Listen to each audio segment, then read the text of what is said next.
जी, बिस्मिल्लाहिर्रहमानिर्रहीम। Dear students, कैसे हैं?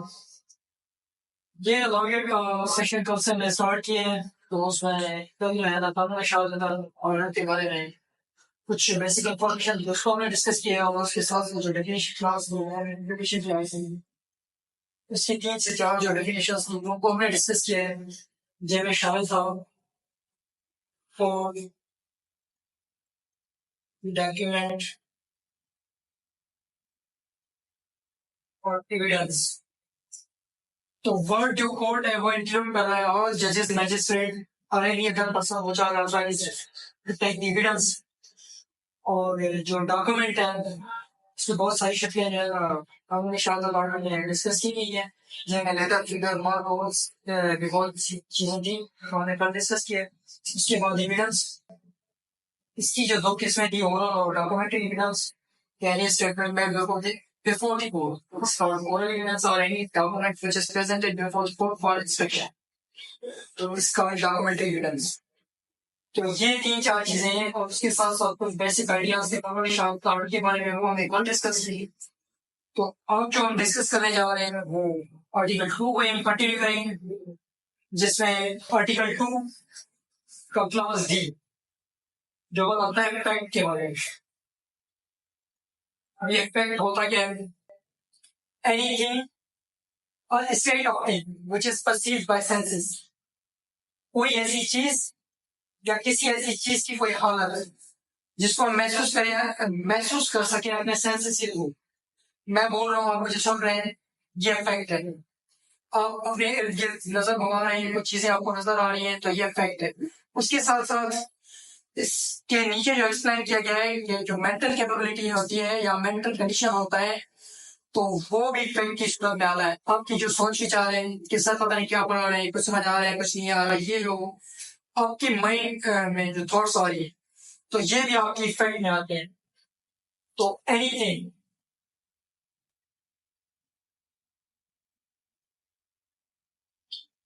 और स्टेट ऑफ एनीथिंग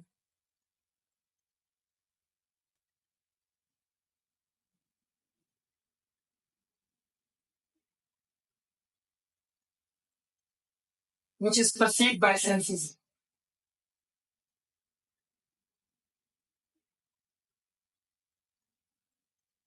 कोई भी चीज या किसी चीज की कोई हालत जिसको आप महसूस कर सके आप अपने सेंसेस के थ्रू, जो 5 हमारे हवास हैं उसके थ्रू हम कोई भी चीज को या किसी भी चीज की किसी हालत को हमारा देखना बोलना सुनना महसूस करना जो भी है ये फैक्ट में आता है। तो अब हम आते हैं फैक्ट की जो 2 किस्में हैं। एक होता है फैक्ट इशू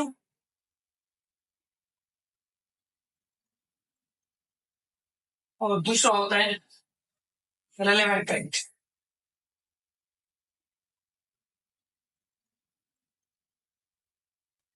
अब फैक्ट इशू और रेलेवेंट फैक्ट ये फैक्ट की 2 किस्में हैं।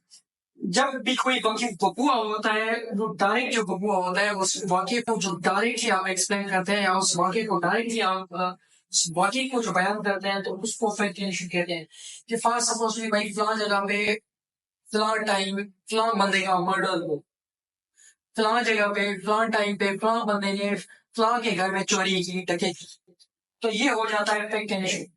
जो डायरेक्ट जो चीजें उस बबुए को बयान करें, जो सर्कमस्टेंसेस हैं जो डायरेक्ट बयान की जाए, मतलब कोई इर्द गिर्द में ना कोई ऐसी खलल ना हो जो सीधे सीधे उस वाक्य पे जा रही है, किसी वाक्य को बयान कर रही है, तो उस चीज को कहते हैं फैक्ट इशू।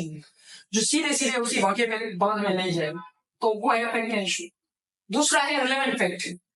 रिलेवेंट फैक्ट वो फैक्ट्स होते हैं जो डायरेक्टली तो किसी वाक्य के साथ किसी अकरन के साथ कनेक्टेड नहीं होते, लेकिन हाँ वो सेम ट्रांजेक्शन कुछ ऐसी ट्रांजेक्शन होती हैं जो आपस में मिलजुल के इन दी एंड जाके जो उनका रिजल्ट होता है वो उसी बबुए में होता है। कि भाई चोरी का होना ये फैक्टर इशू है, मर्डर का होना ये फैक्टर इशू है, लेकिन पास कल रात इसी जगह पे कोई बंदा कत्ल किया गया है, ठीक है, लेकिन ये कत्ल करना इसी जगह में उस बंदे का कत्ल होना ये फैक्ट इशू है। लेकिन कत्ल होने से पहले या रात को 2 बजे 3 बजे किसी ऐसे बंदे को घर के बाहर चक्कर मारते हुए देखा गया है या किसी ऐसे बंदे को घर से बाहर निकलते हुए देखा गया है, हालांकि उसको कत्ल करते हुए नहीं देखा गया, लेकिन उस बंदे को यहाँ के इर्द गिर्द में देखा गया है, घर से बाहर निकलते हुए देखा गया है या घर के अंदर जाते हुए देखा गया है। तो ये जो सारी चीजें हैं जो उस ट्रांजेक्शन के साथ कनेक्ट हो रही है, तो इनको कहते हैं रिलेवेंट फैक्ट। जो डायरेक्टली उस वाक्य को बयान करें या उस वाक्य के हालात को बयान करें तो वो फैक्ट इशू है। जो फैक्ट उसी वाक्य के साथ डायरेक्टली भले कनेक्टेड ना हो लेकिन उसकी कुछ सर्कमस्टेंसेस या कुछ सिचुएशन उसके साथ जुड़ी हो, कहते हैं ना ये कड़ी कड़ी के साथ जुड़ जाए। तो ये जो रिलेवेंट फैक्ट है ये कड़ियां मिला के जोड़ के उसी वाक्य पे जब हम पहुंचते हैं तो उनको हम कहते हैं रिलेवेंट फैक्ट। तो आइए जरा बुक को नजर घुमाते हैं।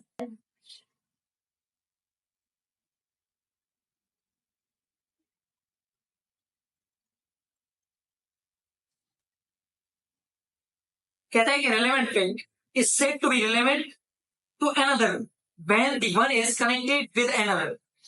जब एक फैक्ट दूसरे फैक्ट के साथ कनेक्टेड हो तो उसको हम कहते हैं क्या relevant fact. when the facts are directly connected to the incident is called fact and issue। तो कभी कभी आपको डायरेक्टली आपसे जो है ना एमसीक्यूज फॉर्म में things are instead of thing fact is A anything B instead of anything number C any mental capability D में ऑल ऑफ दिस। और कभी कभी जो है ना इनमें नन ऑफ दिस भी आ जाता है। दूसरी बात the facts which are directly connected, the things which are directly connected to the occurrence, तो either called fact or called fact and issue or called relevant fact। When one fact is connected to another fact is called dash the relevant fact, fact and issue or fact। तो इसी तरह से इसी topic में से कोई भी MCQ आपका बन सकता है। ये थी दो किस्में फैक्ट की। उसके बाद आगे अगर हम इसकी टाइप्स देखते हैं तो इसकी जो है ना 3 टाइप्स हैं।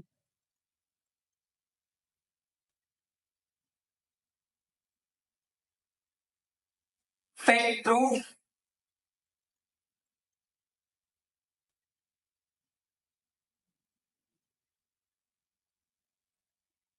फैक्ट डिस्प्रूव,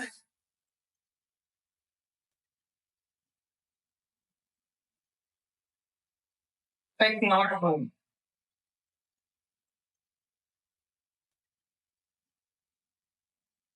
बजाय तौर पे ये फैक्ट डिस्प्रूव और फैक्ट नॉट प्रूव ये एक ही चीजें आपको लगती हैं।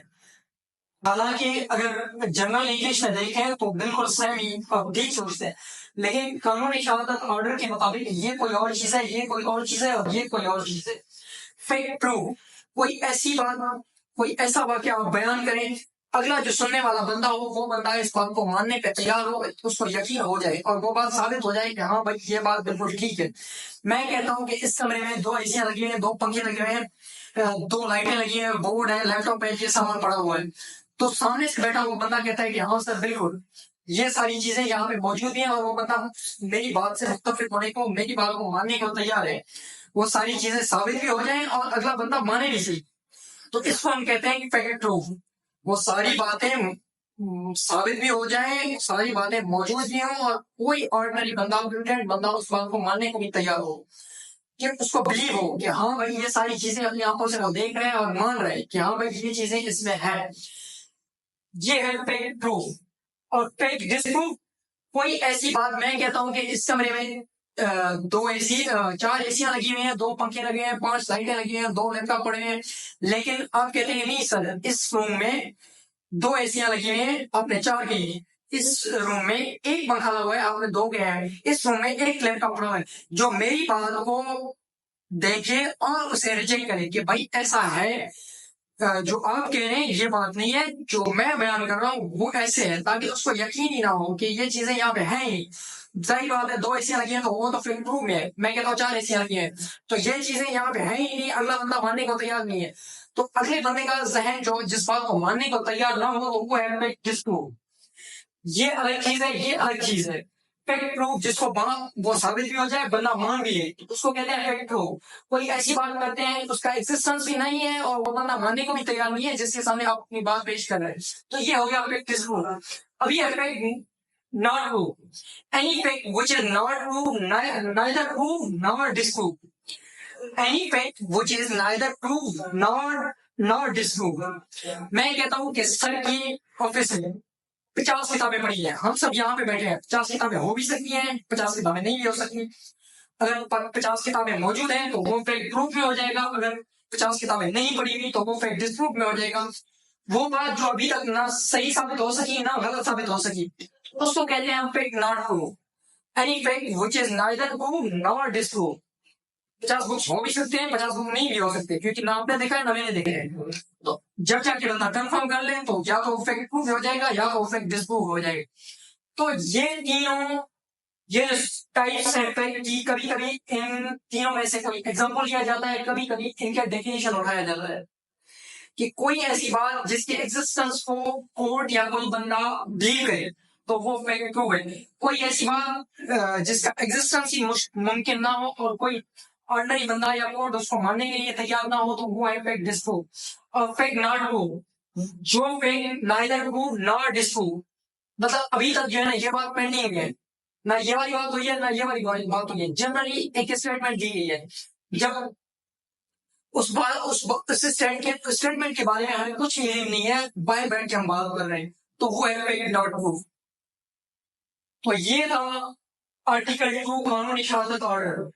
ये जो डेफिनेशन क्लास है, हमेशा कोई भी कानून उठा के देख लें, लॉ गेट के अलावा भी किसी भी जनरल एग्जाम में देखेंगे तो मेजरली डेफिनेशन क्लास से कोई भी दो एमसीक्यूज है, एक आधा सवाल चाहे रिटन हो, सब्जेक्टिव हो चाहे ऑब्जेक्टिव हो, एक आधा सवाल बनता ही बनता है। तो आर्टिकल 1 से लेके आर्टिकल 17 तक कम से कम 5 एमसीक्यूज हर बार आपके लॉ गेट टेस्ट में सेट किए जाते हैं।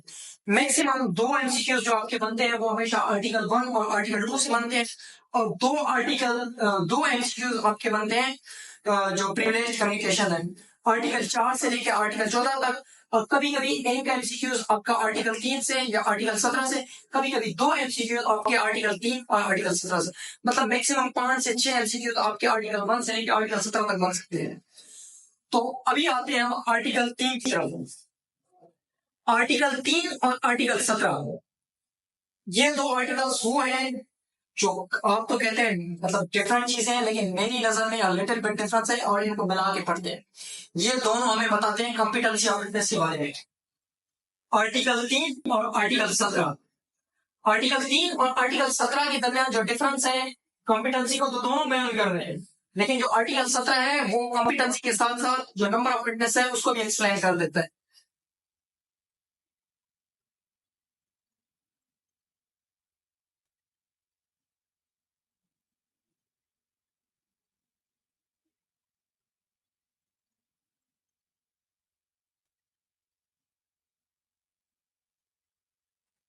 Competency and number of witness.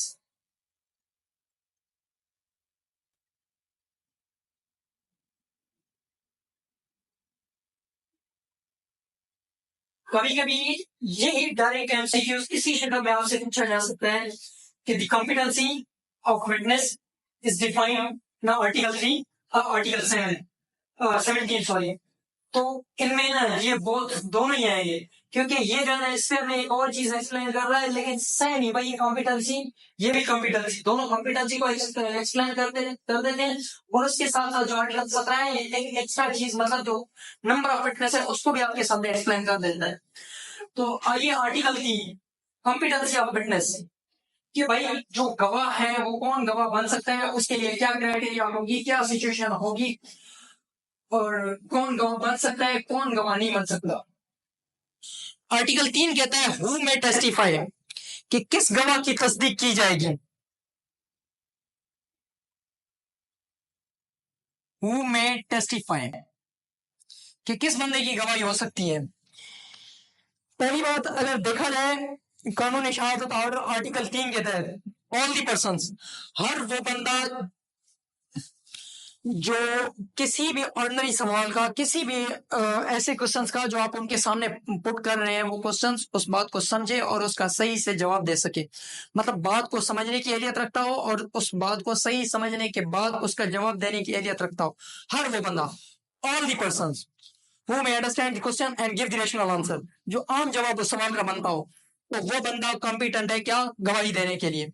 उसके बाद है कुछ बार्स हैं वो आर्टिकल 3 की तरफ से लगाए गए हैं। एक बार लगाया गया है उसी बंदे पे जो फॉल्स एविडेंस में कन्विक्टेड हो, कन्विक्टेड फॉल्स एविडेंस में कन्विक्टेड हो, वो बंदा जिसको सजा याफ्ता हो, जिसको सजा आ चुकी हो, किस केस में? फॉल्स एविडेंस में, किसी भी कोर्ट में झूठी गवाही देनी हो, पर्जरी केस में, तो वो बंदा इनकम्पिटेंट है।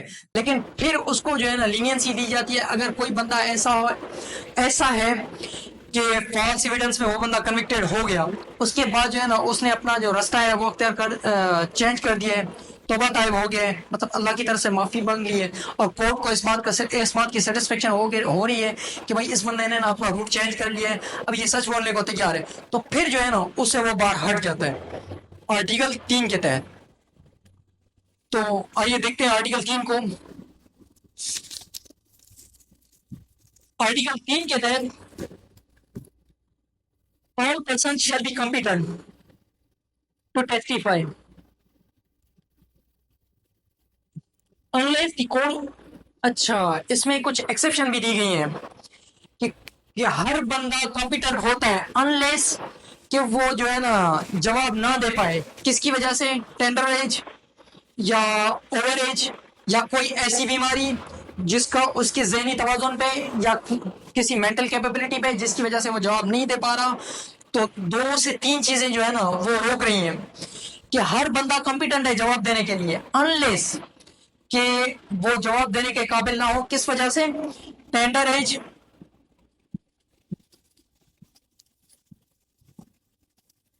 ओवर एज और एनी डिजीज।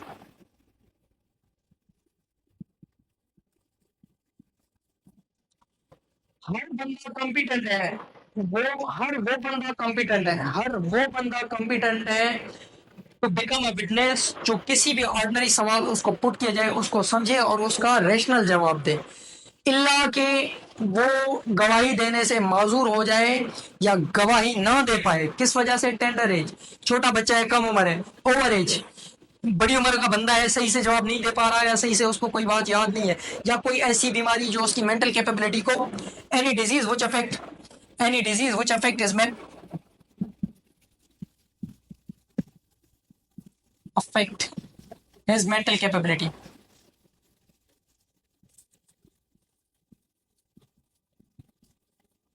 ये जो 3 चीजें हैं ये जो है ना किसी बंदे को इनकम्पिटेंट बनाती हैं। बाकी हर बंदा जो है ना कॉम्पिटेंट है क्या? गवाही देने के लिए। हर वो बंदा जो क्वेश्चन को समझे और उसका सही से रैशनल जवाब दे पाए तो वो बंदा कॉम्पिटेंट है। और इसमें कोई भी एज फिक्स नहीं है कि 7 साल का बंदा है, 8 साल का बंदा है, 100 साल का बंदा है, किसी भी एज का बंदा है, अगर वो बात को, क्वेश्चन को समझ रहा है और उसका रैशनल जवाब दे रहे हैं, ठीक है, तो वो बंदा कॉम्पिटेंट है। लेकिन इसका जो क्लास प्रोवाइजो 1 है आर्टिकल 3 का, तो वो बंदा कहता है कि वो बंदा इनकम्पिटेंट है जो कन्विक्टेड है फॉल्स एविडेंस और पर्जरी। फॉल्स एविडेंस और पर्जरी ये दोनों सेम टर्म्स हैं। फॉल्स एविडेंस और पर्जरी, झूठी गवाही देने को कहते हैं फॉल्स एविडेंस और पर्जरी। कोई बंदा जो कन्विक्टेड हो किसी ऐसे केस में फॉल्स एविडेंस और पर्जरी में, झूठी गवाही देने के केस में अगर वो बंदा कन्विक्टेड है तो वो बंदा अहल नहीं होता गवाही देने के लिए। हाँ, अगले प्रोवाइजो में, ये प्रोवाइजो नंबर 1 है, ये इसको इनकम्पिटेंट बना रहे हैं। और प्रोवाइजो नंबर 2 ये कहता है कि अगर बंदा if he had mended his वे,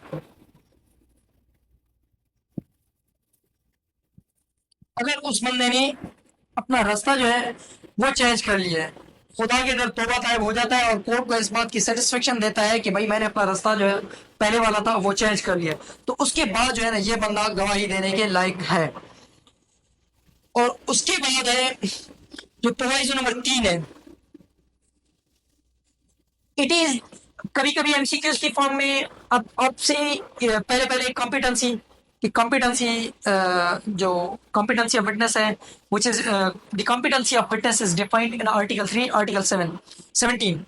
पहले ये एमसीक्यूज बन सकता है।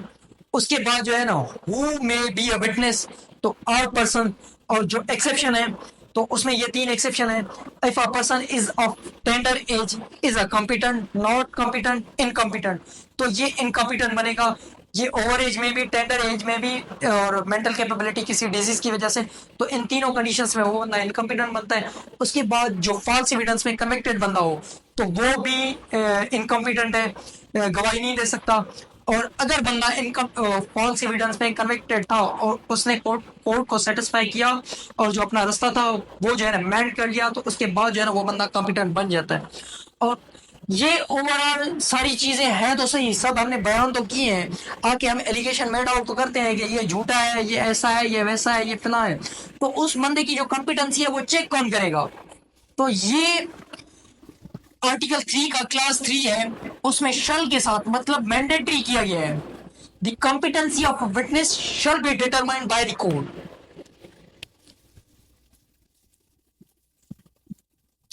ये कोर्ट की ड्यूटी है, द कॉम्पिटेंसी ऑफ विटनेस। कभी कभी ये भी एमसीक्यूज में आ जाता है, who may determine the competency of witness, कि भाई जो गवाह है उसकी तस्दीक या उसकी जो कॉम्पिटेंसी है वो कौन चेक करेगा? The competency of witness shall be, mandatory के साथ है,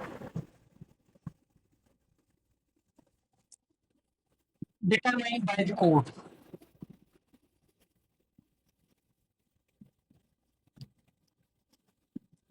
तो कभी कभी ये भी एमसीक्यू की फॉर्म में होता है कि who may determine the competency of fitness, कि भाई जो गवाह है उसकी तस्दीक कौन करेगा, उसके उसके क्राइटेरियाज हैं उसको कौन चेक करेगा। तो कोर्ट को यहाँ पे बाउंड किया जाता है, कोर्ट की जिम्मेदारी दी जाती है, कोर्ट को जिम्मेदारी दी जाती है कि कॉम्पिटेंसी ऑफ विटनेस जो चेक करने की ड्यूटी है वो किसकी है? कोर्ट की है। और उसके बाद है ल्यूनेटिक। ल्यूनेटिक कहते हैं पागल हो, या जिसको दौरे पड़ते हो, कि कभी वो ठीक है, कभी वो दौरों की वजह से या किसी ऐसी बीमारी की वजह से वो एज अ मेंटल एक्ट करे, तो उसको कहते हैं कि ल्यूनेटिक। मतलब सम टाइम किसी सीजन में वो बंदा ठीक रहता है और किसी सीजन में जो है ना वो मेंटली फिट नहीं रहता। A lunatic is not incompetent, not incompetent, मतलब वो बंदा कॉम्पिटेंट है at the time when he is fit। जब वो बंदा उसका दिमागी तवाज़ुन ठीक है, भले वो लिटरेटिक है, उसे दौरे पड़ते हो, मिर्गी एक्स वाई जेड या किसी भी मेंटल कैपेबिलिटी की वजह से वो बंदा ठीक नहीं रहता, लेकिन जब जिस टेनियर में वो बंदा ठीक रहता है तो उस टेनियर में वो कॉम्पिटेंट है।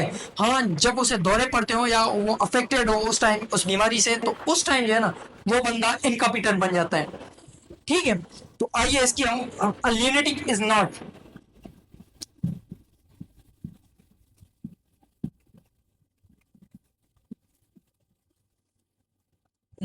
इनकॉम्पिटेंट, मतलब ये बंदा कॉम्पिटेंट है।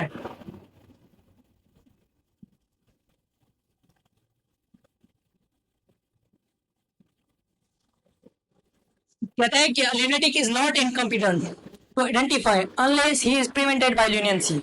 हाँ, अगर उसे लीनियंसी के दौरे पड़ते हो तो फिर जो है ना वो नॉट कॉम्पिटेंट हो जाता है, लेकिन जब वो बंदा ठीक है तब जो है ना वो कॉम्पिटेंट रहता है। हमेशा यही एमसीक्यूज एज इट इज उठा के दिया जाता है कि a lunatic is not incompetent, competent, both, none of these. तो इसी सूरत में आता है। ये था आर्टिकल 3। आर्टिकल 3 के तहत हर बंदा कॉम्पिटेंट है जो सवाल को समझे और उसका रेशनल जवाब दे सके, इल्ला कि जब वो प्रिवेंटेड हो टेंडर एज से, ओवर एज से या किसी मेंटल कैपेबिलिटी की वजह से। उसके बाद इसको इसके जो है ना हम 3 प्रोवाइजो पढ़े हैं, जिसमें जो परजरी या फॉल्स एविडेंस में कोई भी बंदा कन्विक्टेड है तो उसको जो है ना कोर्ट बार करती है, कानून शहादत बार करता है शहादत देने से। हाँ, और दूसरा प्रोवाइजो जो है ना पहले ही प्रोवाइजो को मेंट कर रहे हैं कि अगर वो बंदा अपना रास्ता जो है ना दूसरा अख्तियार कर ले और उसके साथ साथ कोर्ट को इस बात की सेटिस्फेक्शन हो जाए तो फिर जो है कोर्ट उसकी गवाही लेगी। तीसरी बात कि कोई भी विटनेस है तो उसकी जो कॉम्पिटेंसी है तो उसको डिटरमाइन करने की जो जिम्मेदारी है वो कोर्ट की है। और जो इसमें हमने चौथी बात पढ़ी थी कि a lunatic is not incompetent at the time of leniency. जब वो बंदा ठीक रहता है तो वो कॉम्पिटेंट है, अगर ल्यूनेंसी का जो उसका पीरियड चल रहा है तो उस टाइम जो है ना वो इनकॉम्पिटेंट हो जाता है। तो ये थी कॉम्पिटेंसी ऑफ विटनेस आर्टिकल 3। और same as article 17, article 3, article 3 just जो है ना आपको कॉम्पिटेंसी कॉम्पिटेंसी ऑफ विटनेस के बारे में बताता है। और जो आर्टिकल 17 है कॉम्पिटेंसी ऑफ विटनेस, और जो आर्टिकल 17 है ये कॉम्पिटेंसी एंड नंबर, मतलब एक चीज एक्स्ट्रा करके बता रहे हैं।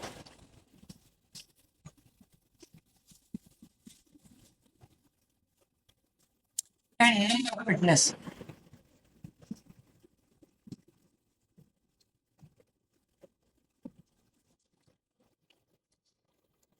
आर्टिकल 17 में हम दो चीजें, जस्ट आर्टिकल 3 में हमने कॉम्पिटेंसी पढ़ी थी। ये दोनों आर्टिकल्स हैं जो कॉम्पिटेंसी के साथ साथ हमें नंबर भी बताते हैं। जो नंबर है वो आर्टिकल 17 में है। और दूसरी बात के जो शवाहिद हैं, गवाह हैं, उनकी जो क्राइटेरियाज हैं वो as per Sharia, as per injunction of Quran and Sunnah जो रखी गई है वो आर्टिकल 17 में रखी गई है। आर्टिकल 3 में हमने एक जनरली डिस्कशन किया है जो केसों के तहत जो एविडेंस एक्ट में रखा गया था, लेकिन कुरान एंड सुन्नह के तहत जो एविडेंस का क्राइटेरिया है वो आर्टिकल 17 में रखा गया है। तो आइए आर्टिकल 17 को देखते हैं।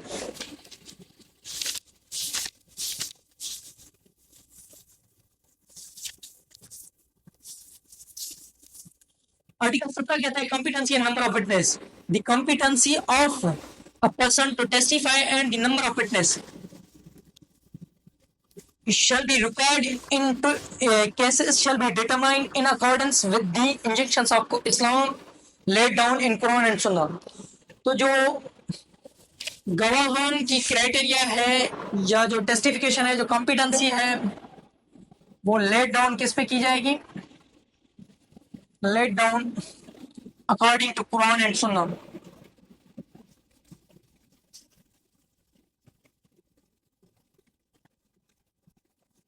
Quran and sunnah.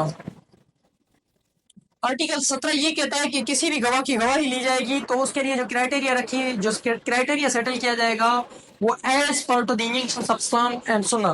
मतलब जो कुरान और सुन्नत में कायदे कवानी जो एक्सप्लेन किए गए हैं किसी भी गवाह के लिए, तो आर्टिकल 17 के तहत वो सारी चीजें जो है इसमें फिट की जाएंगी। और उसके बाद हम आगे आते हैं कि अनलाइस अदरवाइज प्रोवाइडेड रिलेटिंग।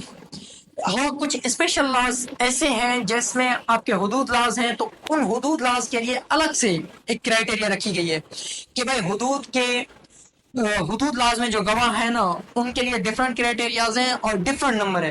तो हुदूद लॉज जो है ना इसमें एक्सेप्शन में आते हैं, या कुछ ऐसे स्पेशल लॉज हैं जिसमें एक अलग क्राइटेरिया रखी गई है, तो उन पे जो है ना आर्टिकल 17 एप्लीकेबल नहीं होता।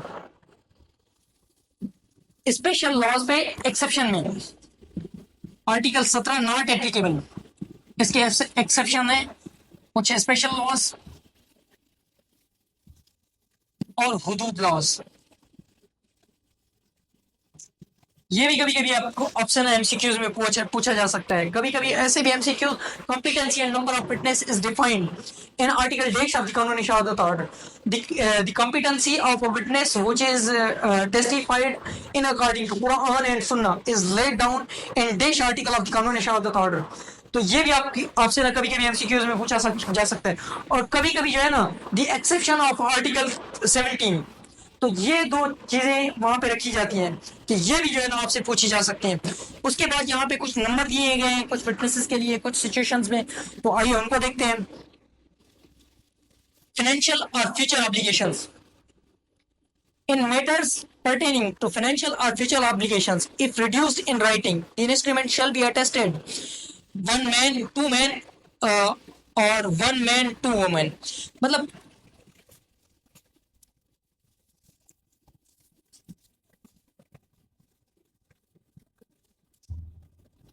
कोई भी ऐसी ट्रांजेक्शन हो, कोई भी ऐसी ट्रांजेक्शन, एनी ट्रांजेक्शन जो किस पे बेस्ड हो, फाइनेंशियल और फ्यूचर ऑब्लिगेशन। मतलब कोई ऐसा काम जो मुस्तकबिल में होने वाला हो या होने जा रहा है और वो रिड्यूस्ड इन राइटिंग हो, रिड्यूस्ड इन राइटिंग हो मतलब उसको लिखत की फॉर्म में तब्दील किया गया है।